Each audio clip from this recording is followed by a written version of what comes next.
High viewers, మొన్న జగన్మోహన్ రెడ్డి సిద్ధం సభలు అని చెప్పి మొదలైనవి కదా. ఫస్ట్ సిద్ధం సభ అయిన తర్వాత ఈమె సిరి హనుమంతు, అదే ఇన్స్టాగ్రామ్లో కొంతమంది ఉంటారు కదా, కొంచెం ఎక్కువ మంది ఫాలోవర్స్ ఉన్న వాళ్ళు, వాళ్ళందరి చేత వీడియోలు చేయించారు.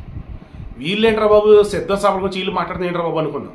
ఆ తర్వాత వీడియోలు తీసేశారు. అప్పుడు అర్థమైపోయింది అనమాట, ఓకే ఈ పెయిడ్ వీడియోలు ఎప్పుడైతే టీడీపీ జనసేన వాళ్ళు ఏంటమ్మా ఎందుకు సిద్ధం అమ్మా అని వాళ్ళు మొత్తం క్వశ్చన్లు వేస్తూ ఉంటే, ఓహో మీకు ఇది కనిపించిందా, మరి అది కనిపించలేదా అంటూ జగన్మోహన్ పరిపాలన లోపాలు మొత్తం ఎత్తి చూపిస్తూ ఉంటే పాపం వాళ్ళు ఇంకా వీడియోలు తీసేశారు. బట్ జరగాల్సిన పొరపాటు జరిగిపోయింది, తప్పిదం జరిగిపోయింది. ఏమని పొలిటికల్ దానిలో అసలు ఏలు పెట్టకూడదు. దట్టు పెయిడ్ అన్నప్పుడు ఇంకా చాలా జాగ్రత్తగా అయితే ఉండాలి. నేను ఓపెన్గా చెప్తున్న ఈ మాట, కొన్ని పెయిడ్ ఇంటర్వ్యూలు ఉంటాయి. ఫ్రీలాన్సింగ్గా నేను ఇంటర్వ్యూలు బయట చేస్తుంటా కాబట్టి హార్ట్ఫుల్ చెప్తున్నా, ఒక్కసారి కూడా పెయిడ్ ఇంటర్వ్యూ చేయలేదు. ఎందుకంటే నా భయం. ఇప్పుడు వాడికి తగ్గట్టు నేను క్వశ్చన్ అడిగా, చెప్తున్నాడు, నా బుర్ర ఊరుకోదు, అది కాదు ఇది అంట, రికార్డ్ అయింది. వాళ్ళు ఇవ్వలేదనుకో, జరిగింది నువ్వు ఎందుకు ఇవ్వలేదని నేనంట, వాళ్ళు ఇస్తే మనది మరి వాళ్ళు డబ్బులు ఇచ్చారు వాళ్ళకి ఇబ్బంది కదా అంటారు. వద్దురా బాబు అనుకుంటా నేను. అండ్ మోర్ పెయిడ్ ఇంటర్వ్యూ ఉన్నప్పుడు ఖచ్చితంగా వాళ్ళు భజన చేయాలి. ఆ భజన మన వల్ల కాదు. సో నేను చేయలేదు, ఇప్పటివరకు ఒక పెయిడ్ ఇంటర్వ్యూ కూడా చేయాలి. సో ఈవెన్ ఈ పెయిడ్ ఇంటర్వ్యూలప్పుడు కూడా ఏంటి వాళ్ళు భజనే చేయాలి. చూస్తుంటాం కదా, రియల్ ఎస్టేట్వని, కంట్రీ డిలైట్వి, ఇక మరికొన్ని ఆల్మోస్ట్ అన్నీ అటువంటివే వస్తూ ఉంటాయి. ఇప్పుడు నేను ఎందుకు చెప్తున్నా ఇది, మరలు ఇప్పుడు కొత్తగా ఎవరో ఒక ఆమె నిజంగానే ఆమె లబ్ధిదారో లేదన్నప్పుడు పాప ఆమెను కూడా పెయిడ్ ఆర్టిస్టో లేదన్నప్పుడు మరి అత్యుత్సాహం నాకు తెలియటం లేదు. సీరియస్లీ అమ్మ నువ్వెవరో నాకు తెలియదు, బట్ ఆ వీడియోలో అయితే నా పేరు గీతాంజలి అన్నావు, నా పేరు మీద ఇల్లు వచ్చిందన్నావు, ఫుల్ హ్యాపీ అన్నావు, నా పిల్లలు ఇక్కడ కనుక ఎగురు గంతేసో ఏదో చెప్తున్నావు, ఆనందంలో చెప్తున్నావు.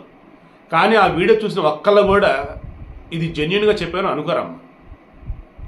ఆమె ఏమంది, 5 ఏళ్ళు గట్ట అమ్మఒడి వస్తుందట, ఓ సంవత్సరం ఏకంగా ఫిక్స్డ్ డిపాజిట్ చేసిందట. బాబా మరి ఆ స్క్రిప్ట్ ఇచ్చేవాళ్ళంటే కొంచెం చూసి ఇవ్వాలి కదరా బాబు. పోనీ వీళ్ళని సొంతగా చెప్తున్నా కానీ మేము మైక్ పెట్టారు మా ముందని చెప్పేసి కొంచెం ఆలోచించి చెప్పాలి కదా.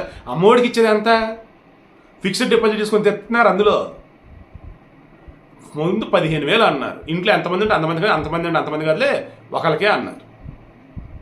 ఆ ఒకరికి 15,000లోంచి మరలా 1,000 రూపాయలు ఏమో ఆ డెవలప్మెంట్ ఈ డెవలప్మెంట్ స్కూల్కి అన్నారు. అతను మరుగుదొడ్లు అది ఇది అన్నారు. మొత్తానికి 13,000 ఇస్తున్నారు. ఇందులో కూడా మధ్యలో కరోనా వచ్చేసి ఒక సంవత్సరం అసలు ఇవ్వాల. అంటే ఇప్పటివరకు అమ్మఒడి వచ్చేసి 4 సార్లు ఇచ్చారు. 4 సార్లు అమ్మఒడి ఇస్తే ఒక 5 సార్లు అమ్మఒడి ఇచ్చారట. ఏకంగా అమ్మఒడి డబ్బులు ఏమి ఫిక్స్డ్ డిపాజిట్ చేసుకునే అంత అట. ఆ వీడియో మొత్తం వైరల్ అవుతుంది.